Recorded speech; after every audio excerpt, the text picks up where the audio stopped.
food is on the way, so maybe we'll start, and then we're a small group, and maybe informally we'll just eat and discuss sometime. Okay.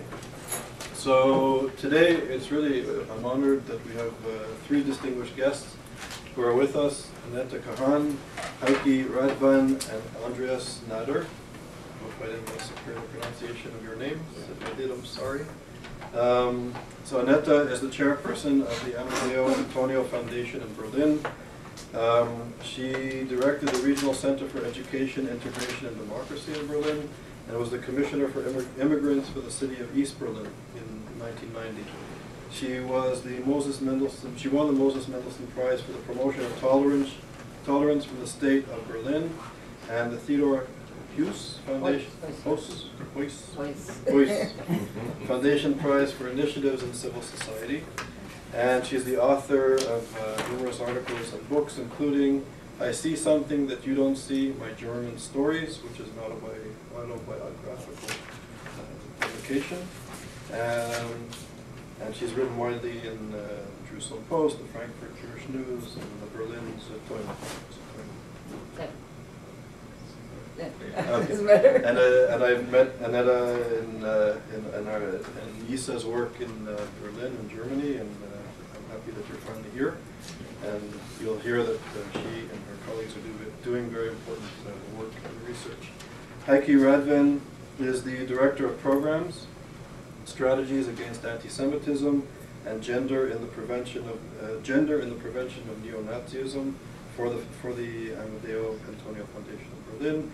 She coordinated the exhibit on anti-Semitism in East Germany, and still coordinates this traveling exhibit, which made, I know, a big impact in Germany and beyond. I read about it in various places. And she also taught at the Free University in Berlin and the Alice Solomon University of Applied Sciences. And she has a PhD from the Free University of Berlin in Education and Psychology. Andreas Nader is the director of the program on Cultures of the Holocaust Remembrance for the Amadeus Foundation in Berlin. He's taught at Humboldt University and the University of Rochester in Binghamton in the United States. And I know he worked with the Fortunoff Video Archive here at Yale University through the Moses Mendelssohn Center in Potsdam. So it's really an honor that you're here, and it's an honor that you're here perhaps on an auspicious day in Germany and other parts of the world. We're commemorating the Shoah, so it's fitting that we're discussing issues that are connected to this today. The title of the discussion will be Neo-Nazis and Anti-Semitism in East and West Germany, 20 years after reunification. So welcome, and thank you for being here.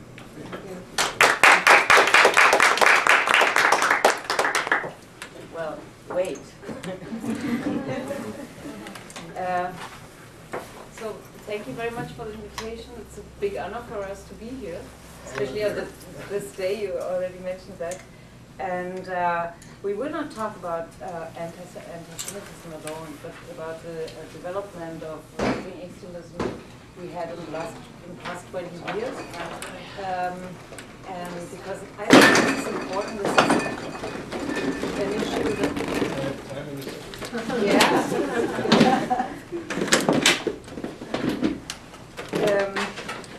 So I will make a short introduction. No, I'm going to, if you agree, maybe we take 5 minutes to go to set the food.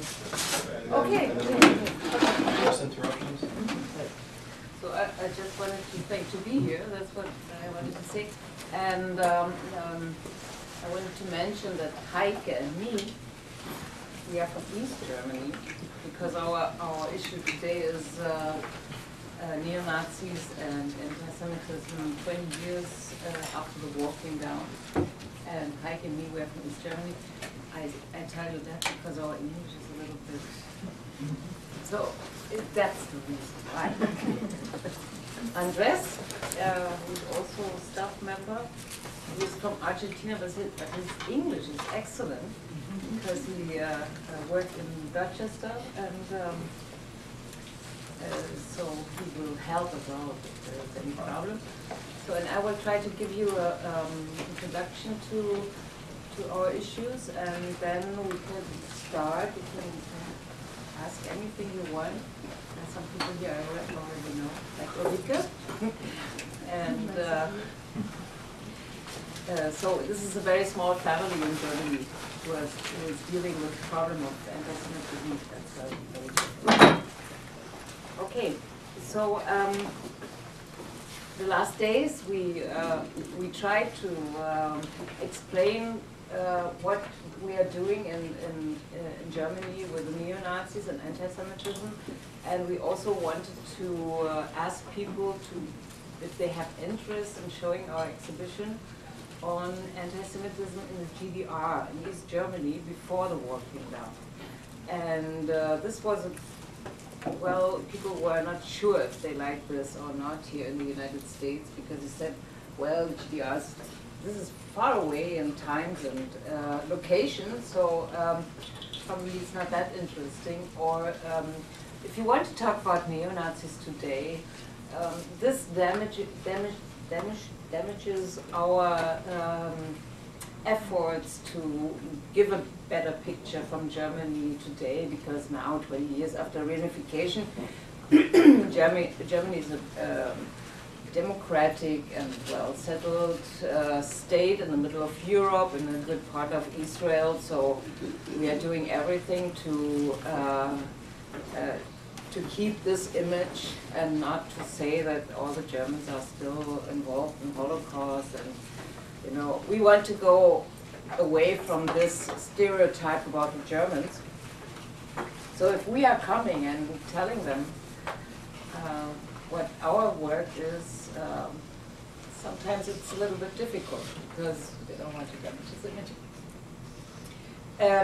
The fact is that we have a big problem in East Germany and in West Germany too, with right-wing extremism, with neo-Nazis.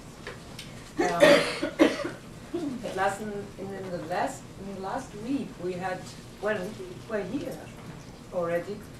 We had some terrible things that happened in East Germany and in the West too.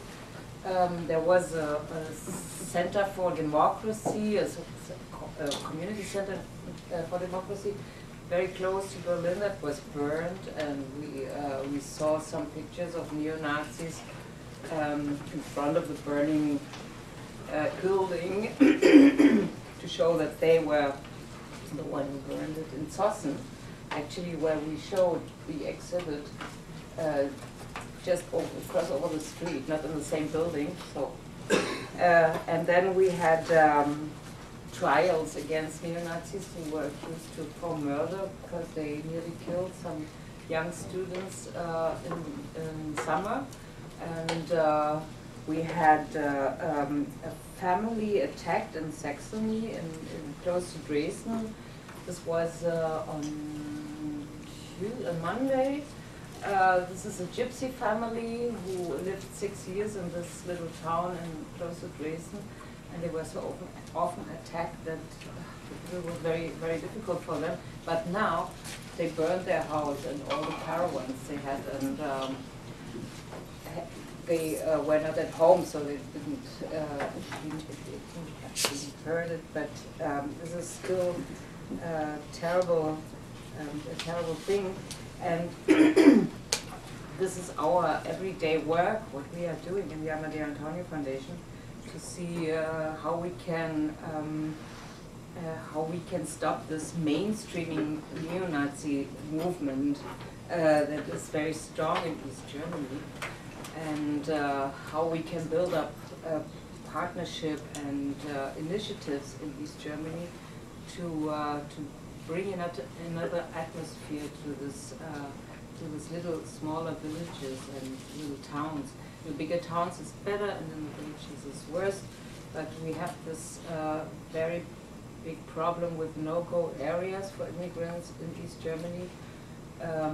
There's still less than 2% of the population in East Germany are with immigrant background, so it's nearly white. And if there are coming people from the west part with Turkish background or immigrant background, they have a hard time there. So we are trying to to do something about that, because we think that it's impossible that we have a part of Germany, which was the country of the Holocaust, where immigrants or people who could be identified as Jews cannot go without risking their lives or their health. And this is a big issue for us. This is a big scandal in our eyes. And that's why we are very much focused on the work in East Germany. But now we see that the right-wing extremist movement is also moving to the West after all this experience they had in the East.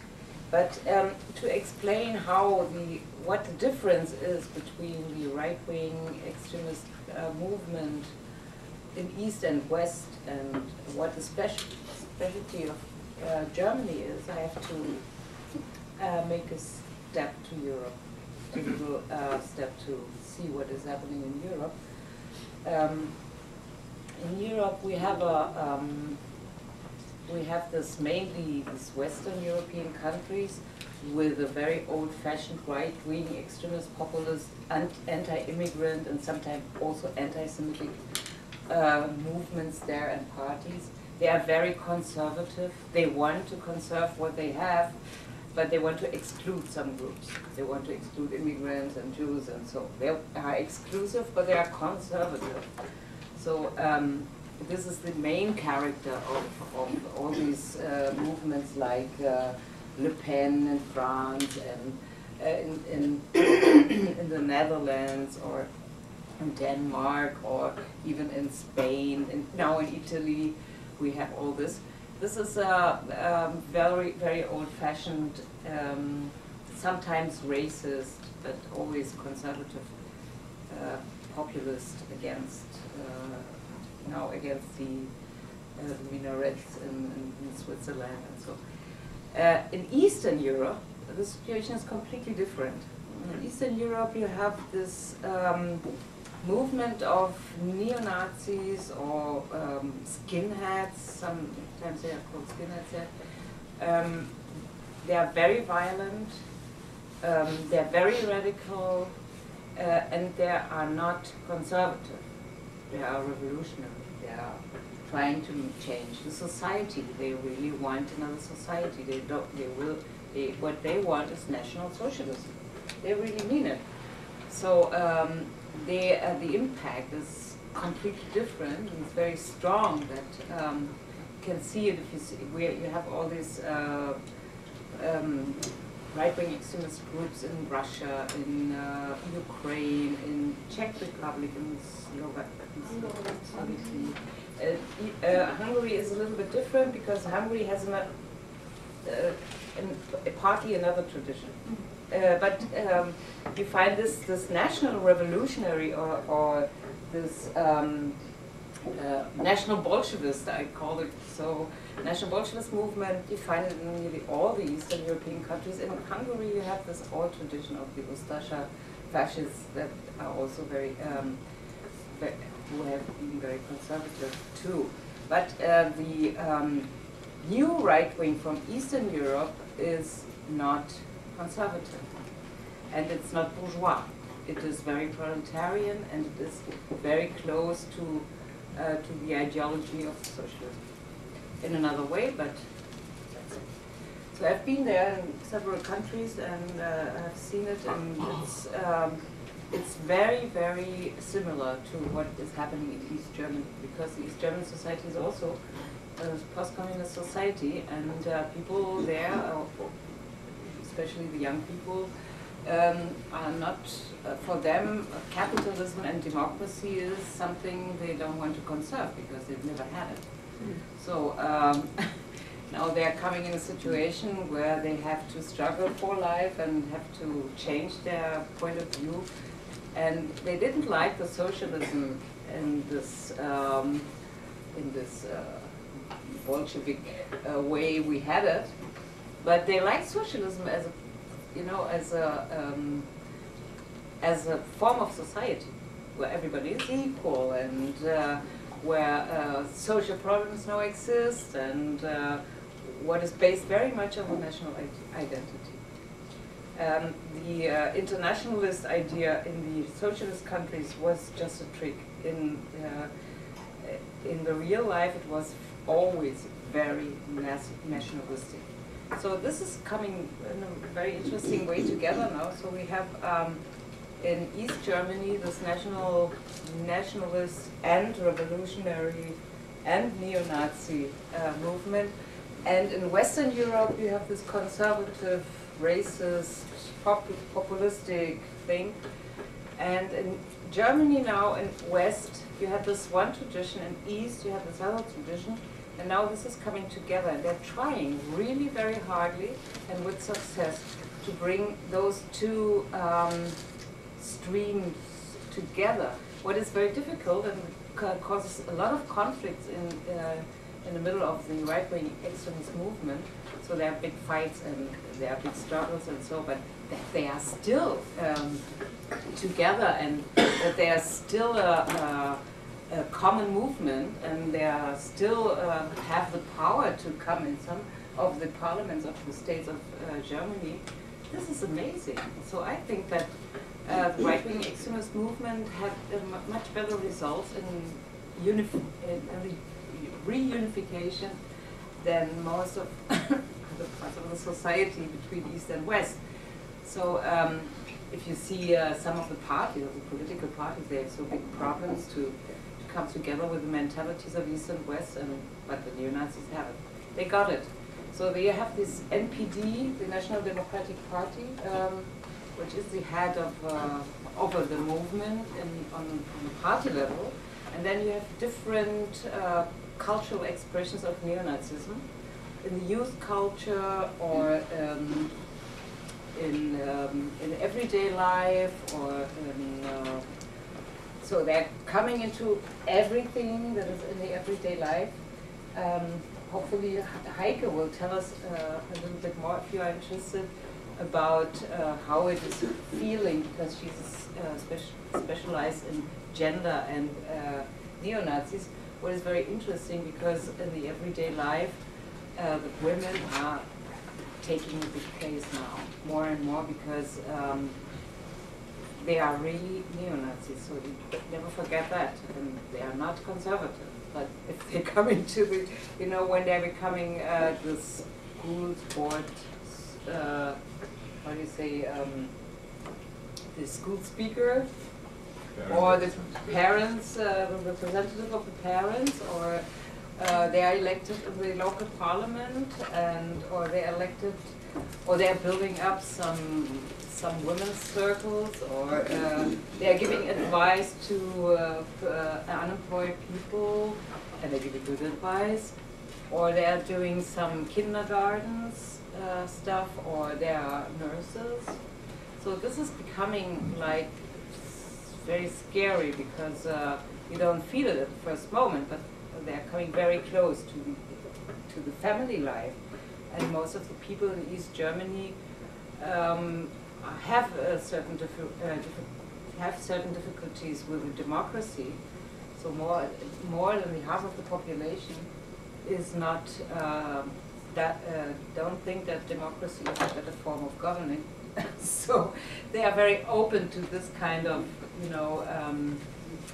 very popular things these people are telling and doing.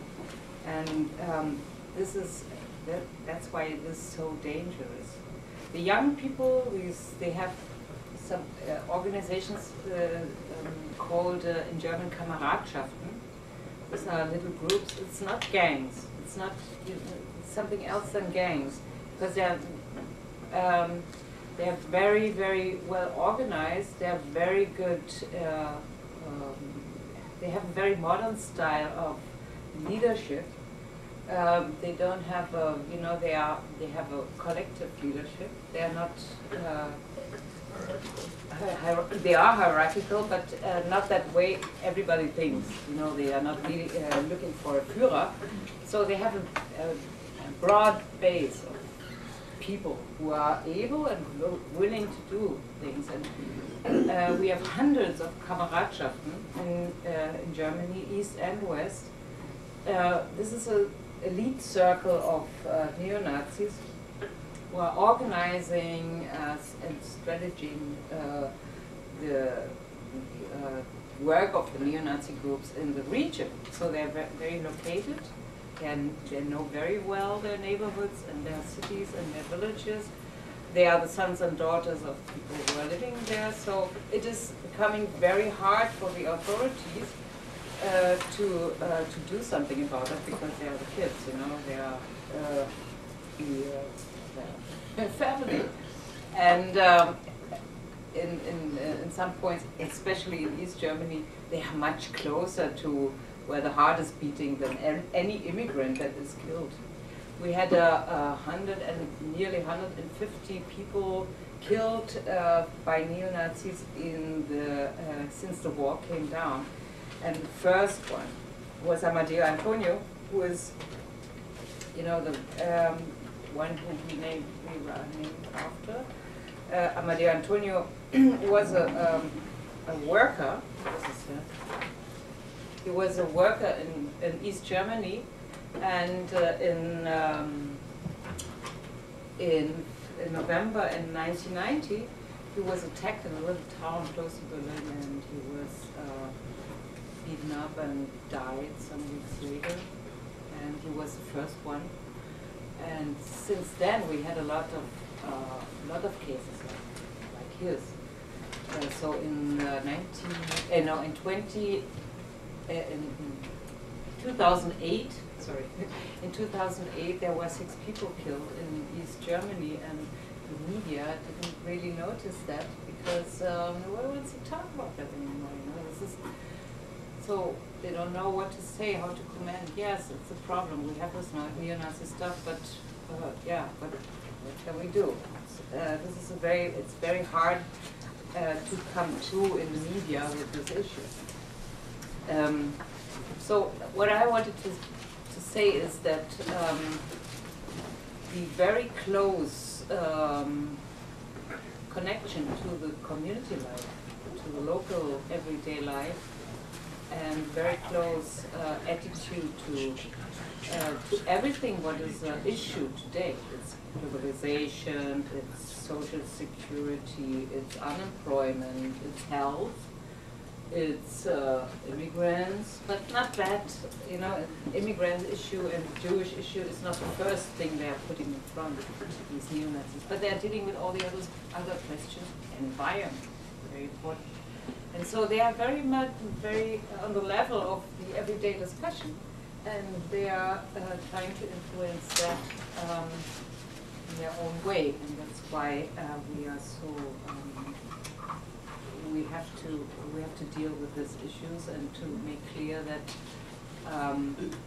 there is nothing good in any issue if you don't consider that there should be an equal right for everybody, independent from his skin color and religion, etc. This is not very normal in Germany. You know? This is something we have to fight every day for. This is everything else than selbstverständlich. What do you say? Anything but Anything. Selbstverständlich. Understood. What? Understood.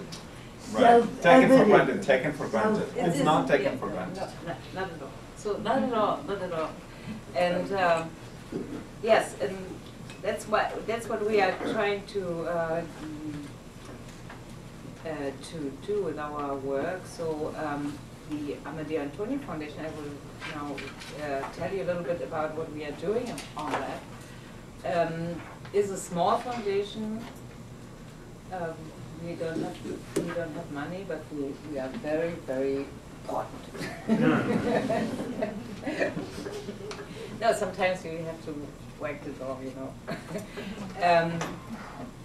No, people are listening to what we are telling them. We have different websites, and we are giving all those news that don't come into the media in our website. So this is very important for all people who are working in this field, in anti-Semitism and neo-Nazis, to be informed, also when the media is not talking about it.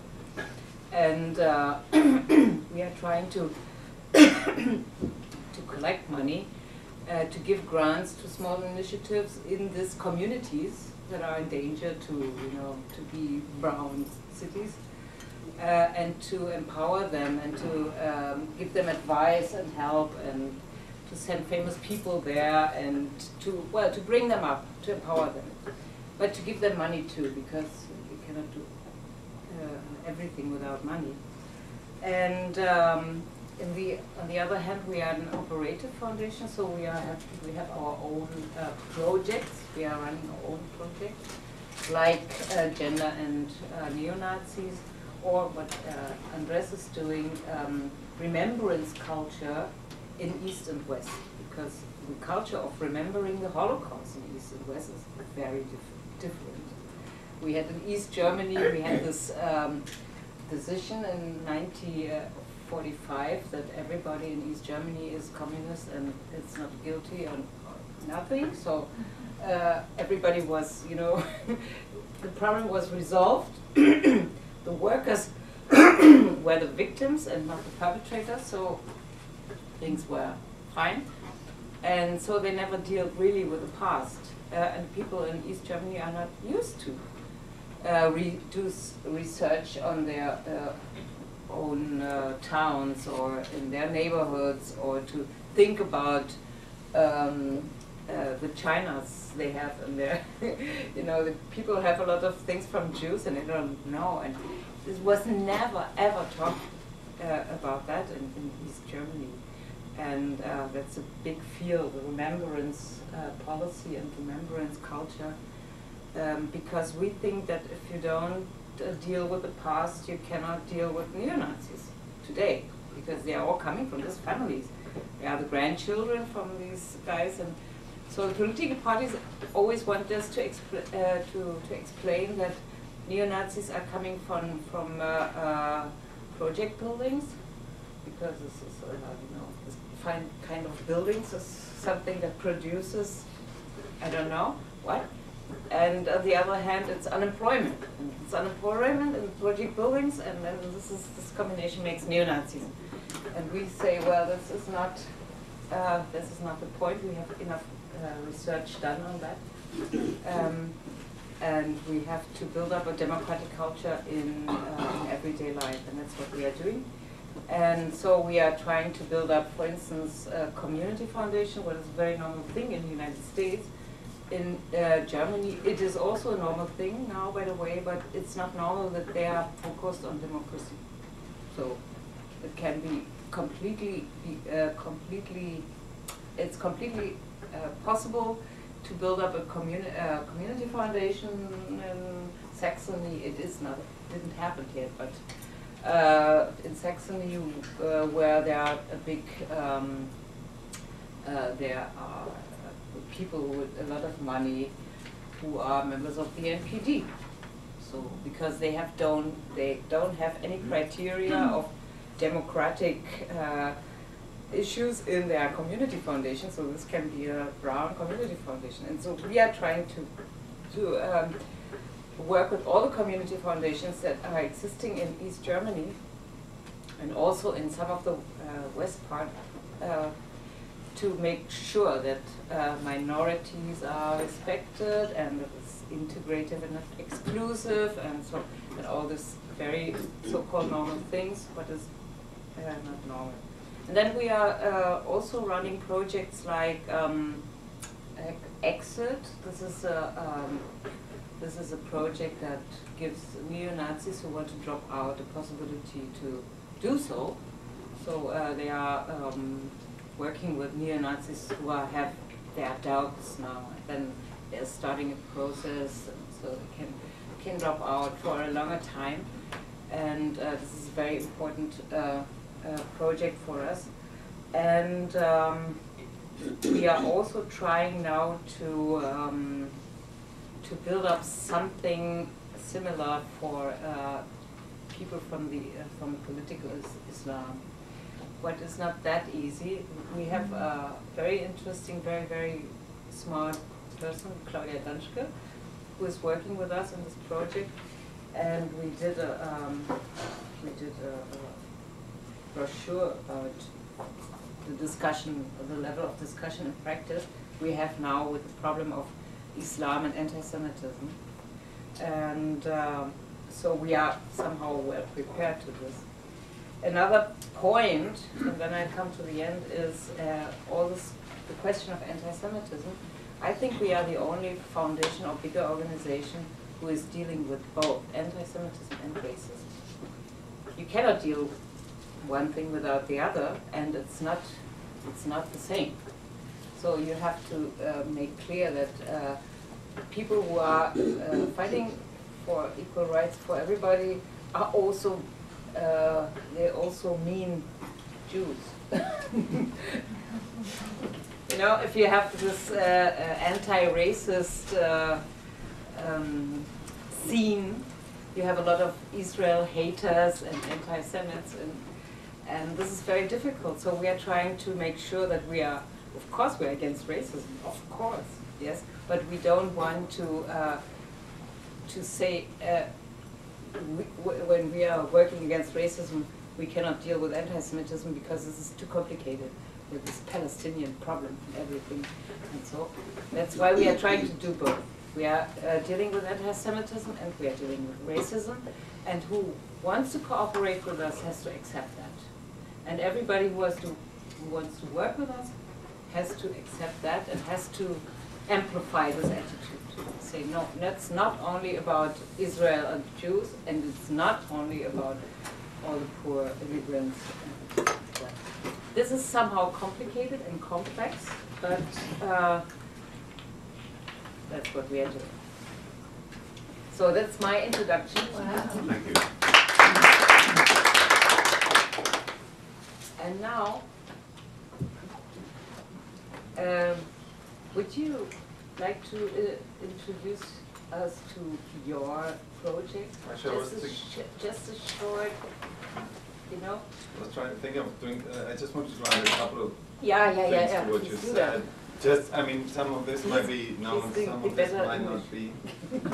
But one thing that, in terms of when she's talking about the cultures of remembrance, I just wanted, might be obvious to some of you, but still, you know, for example, something that the neo-Nazi scene has been using a lot is, you know, I mean, not only in Dresden, in a number of German towns that were bombed, they commemorate the bombings, but they do in such a way, you know, I think we have a picture here as well, you know, they will carry signs talking about the bombing Holocaust, right? It's a Holocaust that happened to Dresden through the bombing.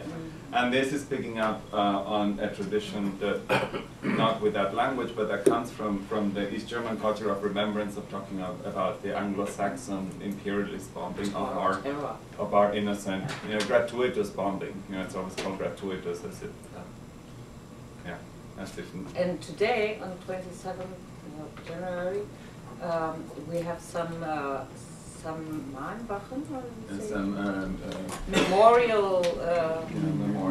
memorial services from the neo-Nazis for the bombing Holocaust. So this is one way, in a way, I mean, this is part of what we're talking about when we're talking about the anti-Semitism in connection with neo-Nazis today, is this kind of twisting of history and the kind of using the language, you know, to talk about the Shoah, to talk about the so-called German victims of that in the Second World War. I wanted to mention that. The other thing I want to say, you talked about our websites. We also have keep a chronicle of anti-Semitic incidents. And you know, what happens regularly is you have graffiti and you have damage to property, mostly Jewish cemeteries. Desecration of Jewish cemeteries, I think the statistic is you have one every week in Germany. Not that you have that many cemeteries there, but Jewish cemeteries, but there's one, this is not our statistic, this was a statistic from you know, the officials. No, this was from the Amt für Verfassungsschutz. From, you know, this is an official source statistic. You know, we sometimes hear of incidents through our network that are not reported, you know, or are not officially acknowledged by the police as being either neo-Nazi or anti-Semitic, but the cemetery, one cemetery a week is official statistics. Just wanted to mention that to give you a sense of some of the things we're looking at here. And you said the main project I'm working on for the foundation right now is what Anetta already mentioned, the cultures of remembrance in East and West Germany. It's focused in two different states, the state of Niedersachsen and Saxony-Anhalt. And so Niedersachsen is Lower Saxony, right? Lower. Yeah. So it's and it encourages people to learn about the local history of National Socialism and the Holocaust, but also focuses on the local history of remembrance, how the towns have or haven't commemorated, marked where there used to be a synagogue, or now you might be familiar with, well, some of you might, some of you might not be, with this whole project in Germany that's been on for about almost 10 years now, with the Stolpersteine, which these are brass plaques that are installed on the sidewalk to mark where a person lived who was deported by the Nazis, and this, this is a kind of a way of marking everyday space with the memory of that time. So it's been that kind of project we've been working on, and it's been, to generalize, it's been clear that in terms of in the West, we've been dealing much more with what we could call the history of remembrance. And in the East, we've been doing much more primary research about what happened here then. Right, that's been quite clear in terms of the just the general logistics of the project. Right, I think I can talk later in the discussion. Heike. Maybe I have to apologize for my English because I probably have to ask a few words. Yes. Work out. But I mean, the question is what mostly you are interested in, because I could talk some about this exhibition about anti-Semitism in GDR. We did open it 2.5 years ago in East Berlin, and there was quite a big media discussion about it, because there wasn't any discussion about that there was anti-Semitism in former GDR times. So we had quite a big discussion. People were discussing whether it's allowed to say there was anti-Semitism in GDR. So that was quite a big discussion, and we are, this exhibition goes to a different town every month. So we open it every month in Eastern or Western Germany, and there's still discussion going on when we go there and open it up. So I could tell you something about this, or tell you something about the topics within the exhibition, or the other. I mean, I could as well tell you something about this, what Anetta already mentioned. There are neo-Nazi families. Like in the beginning of the 1990s, we got, as well the expression of scientific was that neo-Nazis are a problem of young male. I mean, it wasn't at those days as well, but nowadays we got this problem that those people, those men, have married. We got different regions where we got many neo-Nazi families. So we got children who are going to the kindergarten, who go into primary school, and we got these pedagogics,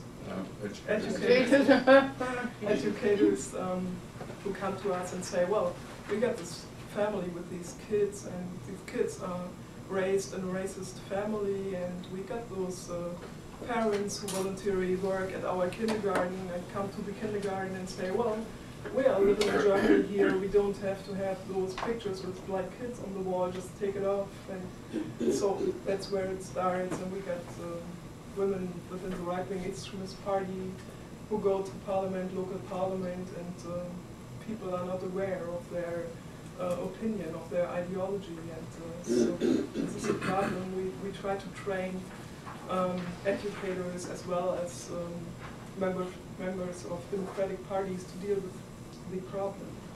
So yeah, this might be both. As I could talk a bit about it. Maybe I should say what you are interested in. Just You bet. So thanks. So we can open up to questions. Yeah. Okay. So Professor Randus said I have a couple of questions. No, go ahead. I defer to you. I'd like to get a little more of a feeling of the relative size of these movements and the time element. I assume that one of the reasons that there's disappointment with democracy in the East in particular, with the high unemployment rate and so on, is part of the problem relative to Western, which is doing better, not well, but much better. And in fact, how many of these people work through the system supporting the left party, which is a successor to the Communist Party, and how many are going outside channels. The relative size of all this, I'm sure there are incidents, and you can count them, but is this mounting? How big is it? What percentage of the population is participating? How big are these Kameradschaften relative to the rest of the population? I mean, in numbers. Some idea. I mean, you can find, spots in every society like that. Yeah. The question is, how big are these spots? Well, we have this pre-18 elections called, when in the schools they are doing this elections for kids, for young people, students, the age of 15 till 18. Opinion polls? Yeah. Right. And there we have some Among regions where there are more than 50% voting for the NPD. So in other regions it's not that high. It depends a little bit on the influence and the culture, of this region. If they are very strong there and the Democrats are very weak, so there are more kids voting for the NPD and the other way around. So it's difficult to say to give you a number of people, but one thing is sure: you cannot say that every neo-Nazi is only voting for NPD, because I know some of those regions very well, and I know people very well, and so I know that they are voting for the left party, or they're voting they are voting everything but not the Greens. And they're voting things, and then but they have their right wing opinion. They are very radical right wing, but this has not necessarily to do with their votings. In some regions they are voting for the NPD, like in Thüringen, Sachsen-Anhalt, Brandenburg, well, nearly everywhere. So they have there around 6 or 5 or 10%. We had a local election last year in Mecklenburg-Vorpommern. Was Eckermünde, wie viel waren das? 15 to 20% of the population of one region voted for the NPD. And so you can be sure that not only these people are right-wing, but also some of them who are voting for the left party. And your question, if the unemployment, of course, every society that is economically weak is more sensitive to this kind of challenge. But as I and Heike, we grow up in the GDR, and the GDR was a deep racist country. So people now are more open to talk about that, what they are really feeling. This was very focused on nationalism and on socialism, and immigrants or foreigners, how they call them, were treated very, very bad. And there was a very deep racist feeling. And if you go to some of those cities outside Berlin, you still have this as a normal attitude. They are so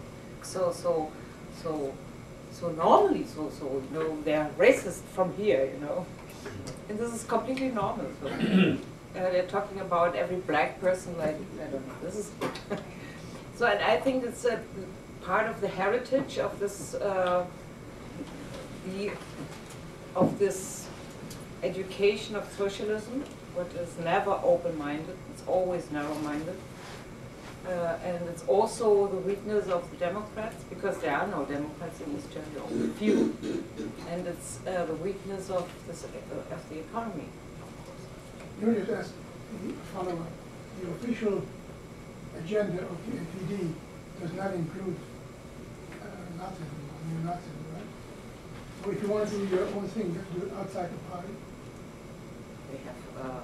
They are very, very linked to all those neo-Nazi groups. But the agenda, the official agenda? Yeah, the official agenda has to be, because it's this would be against the law. It has to be so. But all these really, they call themselves also neo-Nationalsozialisten, and they are completely integrated in this network of the NPD. They have this, they have the party. They have the party, and without those Kameradschaften, the party never would be elected.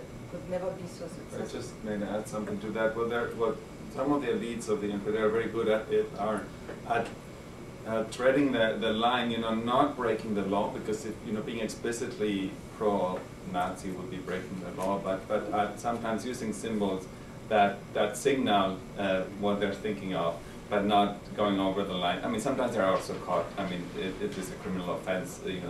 They're committing felonies occasionally with symbols of the Nazi party of the NSDAP, right, of the old Nazi party. Sometimes they're caught with that too. So they're always treading this line. And there are a lot of candidates from the NPD that are recruited from these neo-national socialist movements. So now we have some of the elected people who had the criminal past. They were accused as neo-Nazis. And this is sometimes a problem for the party, because if there is an initiative to forbid the NPD, and they don't want to risk that. They have to be careful with people who are very much involved in the neo-fascist groups, but they are so much linked, they cannot separate. So I think to follow up on the question, I think like you, I'm skeptical of the term neo-Nazi. I'm skeptical, sort of post-1945, post coming down with the wall, that there's ideologies and beliefs that are really, I think, structured and embedded in the society. And having spent time there, I think regardless of the nationalist identity in Germany, actually it blows my mind how strong it is. Yeah. And even among anti-racists and people fighting anti-Semitism, the old sort of beliefs and the othering of minorities, of Jews and others, it's staggering. Terrible. Yeah. So if you could comment on the notion of neo-Nazis, and I was also curious how pervasive this is. And you were speaking about how neo-Nazi movement is commemorating different versions of the Holocaust and that sort of thing. But actually last week I read an op-ed piece by, I believe it was the head of the Protestant church, who was, I forget her name. Kasman. And she was saying that if the Americans would have engaged Hitler, that the war wouldn't have been necessary. Which is, this is a liberal view. So how pervasive is this ideology of anti-Semitism and hating the other? Number one, and then the second question is somewhat related. Are there alliances between neo-Nazis and radical Islamists within German society? First question, the problem of othering in Germany is a very, very popular discipline in every group, you have this Friends of Israel who are hating the Muslims, what is sometimes irrational, and you have this anti-racists who are hating the Jews for the same irrational reason. In this is the positive field, and then you have this. I was talking just about neo-Nazis. When I talk about neo-Nazi, I mean not this this normal nationalistic feeling, what is not neo-Nazi. I'm so happy that some of them are Democrats. Yeah, they're voting for Democratic parties and they mean it more or less, but they don't want to have the Führer back. And those guys from the Kameradschaften, they want another society. They really want it. This is a different movie, you know. This is really a scary. We're introducing everything from the Nazi culture in music, in lifestyle, in food, in everything. So they're making a whole own world of that. You know, this is, and in the countryside, in smaller cities, not in Berlin, not in the center of Berlin, you find it everywhere. And this is, I call them neo-Nazis because we call them Nazis. But somebody told me it's not good to call them Nazis because in the United States you call them neo-Nazis, but not to confuse them. Well, I was getting at the point, is there something new about these Nazis? Yes. Well, there is something new about these Nazis because they are cultural much more diverse. Their ideology of ethnic pluralism is completely different. So they have no problem to talk with their brothers and sisters of Korea and of Spain and of everywhere in the world as long as they are of the same ideology. They respect that there are different ethnic groups. The Nazis did that. Yes, They did it with Arabs, they did it with Muslims. Yeah. Not with Poles and Russians. No. So they're happy to collaborate with Polish neo-Nazis as long as they stay there. Yeah. You know, the Portuguese just stay in Portugal. Yeah. And then now you have an international alliance of neo-Nazis instead of dominating Europe, which would be the old Nazi. The other question of Ms. Kassmann from the Protestant church, this is well, we are all like, you know, this is something that is so incredibly relevating the, but this is the core of the idea of the peace movement in Germany. And she is a person who comes from this peace movement. She is now becoming a bishop, but she used to be somebody who was protesting against the war in Vietnam and the environmental problem there. And so she's a very typical product of this kind of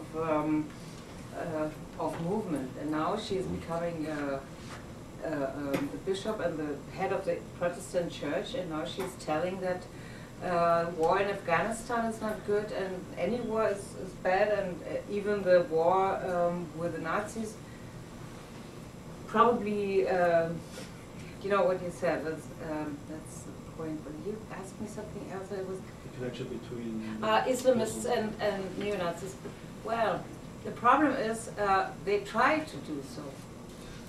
For the Nazis, for the neo-Nazis, this problem is bigger than for the Islamists.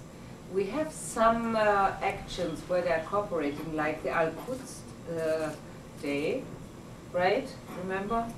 Where neo-Nazis and the Hezbollah are doing their march together. Well, there are very few people from the neo-Nazis seen in this Al-Quds Day demonstration, but they are existing.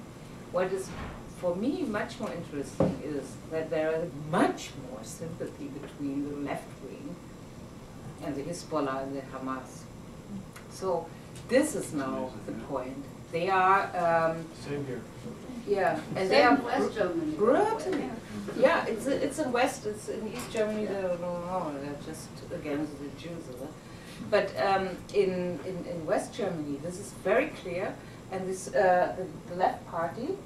They have a group that is called Marx 21. Marx 21.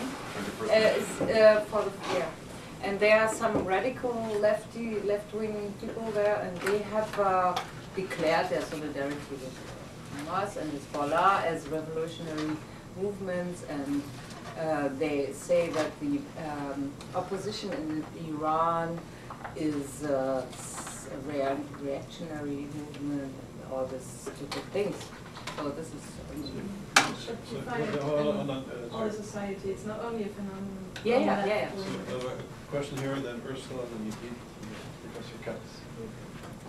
I would be interested in the work you're doing about the people who exit these organizations. If you have a sense, I mean, probably not exactly relative numbers, but absolute numbers of people who exit, and what is it that prompts them to exit? I mean, what actually works? Is it external reasons, or do they have difficulties within the movement? Mhm. So, Well, this is it's easier. Well, we have every year about 50 people who are dropping out, exit. Some years more, some years less, but this is the number. And the reason, they are mostly high-level Nazis. This is not just any Nazi from the street, you know, a gang Nazi. And they have reasons. There are conflicts with the comrades. There are conflicts with the girlfriends.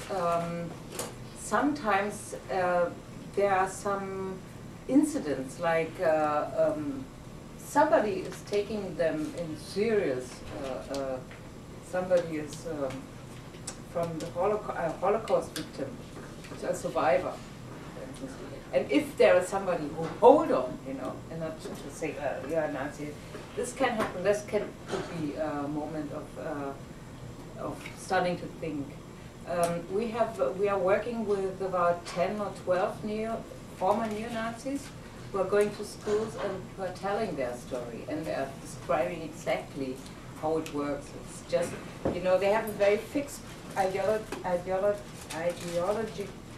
picture of the world. And so if it doesn't fit anymore, in one thing, it doesn't fit in anything. So the whole frame is not working anymore. So sometimes it's just a little, and then they are falling out of the frame, you know. This is a period of a long-term work. So you have to work 1 or 2 years with those people till they are really through. So we had some 300. So Ursula, I then you wanted keep- to throw in some historical perspective. I was born in 1938 in Cologne, West Germany, and I have distinct memories of growing up in post-war Germany. Every single one of my teachers was a Nazi. 1/3 of of Adenauer's cabinet were convicted Nazi criminals. The entire judicial system, education system, the Byzantine civil service was completely and totally Nazi. As a matter of fact, my father, who had never joined the party and was anti-Hitler, suffered more, actually, after 45. Because they were making, I mean, the people who got ahead and were promoted were still the Nazis, because they all supported each other. Kameradschaften were everywhere. And when I started to work in '58, it was for the first time that I met people who praised the benefits of the Nazi regime. And I was shocked. So I also want to remind on the demonstration in Duisburg, I think it was, last year, in favor of Hezbollah and Hamas, in which very many West Germans participated and had placards that said, "Kill the Jews," or "More crematoria," or stuff like this. And when the German police illegally, without a warrant, entered an apartment where 2 Israeli flags were displayed, they broke in and actually wanted to charge these 2 students with breaking the peace. And also, I don't know whether it was 10 or 15 years ago, that a Turkish family or a whole group of Turks were burned in the houses and several people were killed. That was in West Germany. The reason things didn't come to this real extreme point in East Germany, as you described now, which is truly shocking, is that West Germany after 45 felt very restricted because it was. Please ask the question. You don't understand. Oh. Well, my question is, do we have to give it more time? Do we need more education? Who is telling the neo-Nazis that the Dresden victims, that during the bombing of Dresden, Germany was still bombing England? Well, I think that West Germany this chapter is still running. You know, they are still involved with this Nazi past. What I wanted to say is that the coverage, say of the Kameradschaften in East Germany is complete. All this country, there's no part of this country, only in Berlin, in the middle of Berlin, is there are no Kameradschaften. In West Germany, it's different.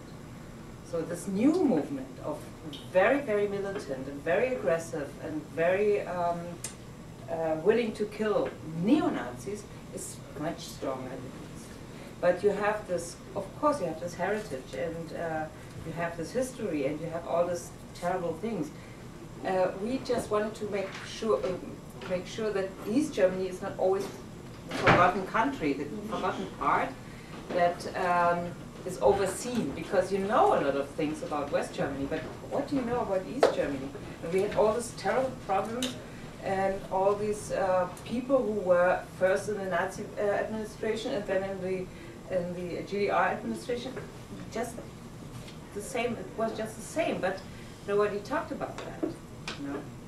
And well, that's what we wanted to explain a little bit. What Oh, appreciate it. So you did, So it sounds like you have an enormous applied experience working in, and I'm interested in the psychological conceptualization out of your experience, because you made a distinction between racism and anti-Semitism, and you said people talk about it. So some people, for example, last week, was here, and he said racism is like, or discrimination is something more rational, cold, and anti-Semitism is obsession.